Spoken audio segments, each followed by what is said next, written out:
আরিফ ছিল একজন তরুণ ডুবুরি। তার গ্রাম ছিল সমুদ্রের পাশে। ছোটবেলা থেকেই সে সমুদ্রকে ভয় পেত না, বরং ভালোবাসত। প্রতিদিন দূর থেকে ঢেউয়ের শব্দ শুনে তার মনে হতো সমুদ্র যেন তাকে ডাকছে। বড় হয়ে সে ডুবুরি হল, যেন এই রহস্যময় জগৎকে কাছ থেকে দেখতে পারে। একদিন সকালে সমুদ্র ছিল অদ্ভুত রকম শান্ত। সেদিন আরিফ সিদ্ধান্ত নিল আরও গভীরে যাবে। পানির নিচে নেমে প্রথমে রঙিন মাছ, প্রবাল আর ঝিনুক দেখে মুগ্ধ হল। কিছুদূর এগোতেই তার চোখে পড়ল একটি বড় অক্টোপাস। প্রথমে ভয় পেয়ে সে স্থির হয়ে দাঁড়িয়ে গেল, কিন্তু আশ্চর্যের বিষয় হল অক্টোপাস তাকে আক্রমণ করল না, বরং ধীরে ধীরে তার দিকে এগিয়ে এলো। তার দুটি বড় বড় চোখ যেন প্রশ্ন করছিল, তুমি কে? আরিফ সাবধানে হাত বাড়াল। অক্টোপাসও তার একটি বাহু বাড়িয়ে দিল। এভাবেই শুরু হল তাদের অদ্ভুত বন্ধুত্ব। সেদিন থেকে প্রায় প্রতিদিনই আরিফ সমুদ্রের সেই জায়গায় নামতে লাগল। প্রতিবার অক্টোপাস যেন তার অপেক্ষায় থাকত। তারা একসাথে ঘুরে বেড়াত, খেলত আর চারপাশের জগৎকে আবিষ্কার করত।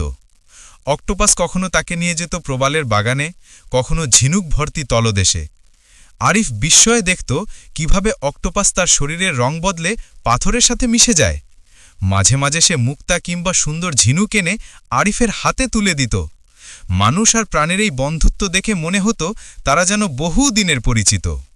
অক্টোপাস ধীরে ধীরে আরিফকে অনেক কিছু শিখিয়ে দিল। কিভাবে বিপদ এড়াতে হয়, কিভাবে সমুদ্রের স্রোতের দিক বুঝতে হয়, এমনকি কোন জায়গায় খাবার পাওয়া যায়। একদিন তারা খেলছিল, হঠাৎ কয়েকটি বারাকুডা মাছ তাদের দিকে এগিয়ে এলো।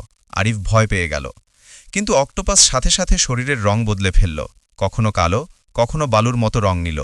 মুহূর্তেই তারা মাছগুলোর চোখের আড়ালে চলে গেল।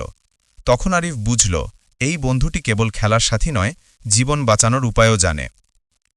তাদের বন্ধুত্ব দিন দিন আরও গভীর হল। কখনো তারা লুকোচুরি খেলত, কখনো একসাথে সাঁতার কাটত। আরিফ পানির নিচে হাসত আর অক্টোপাস তার বাহু নেড়ে যেন জবাব দিত। একদিন তারা একসাথে সমুদ্রের গুহায় ঢুকল। সেখানে রঙিন প্রবাল, মুক্তা আর নানা অজানা মাছ ছিল। আরিফ মনে করল এ যেন এক জাদুর রাজ্য, আর তার পাশে থাকা অক্টোপাস যেন সেই রাজ্যের রাজপুত্র। কিন্তু সমুদ্র সবসময় আনন্দ দেয় না। একদিন হঠাৎ ভয়ঙ্কর ঝড় উঠল। ঢেউ এত শক্তিশালী হল যে আরিফ প্রায় নিয়ন্ত্রণ হারিয়ে ফেলল।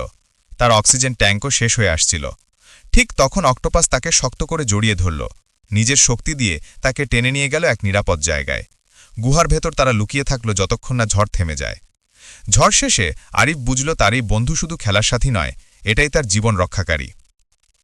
বন্ধুরা, এই গল্পটা তোমাদের কাছে যদি ভালো লাগে তাহলে এই চ্যানেলটা সাবস্ক্রাইব করে দাও। আবারও তোমাদের জন্য ভিডিও নিয়ে আসব। ধন্যবাদ।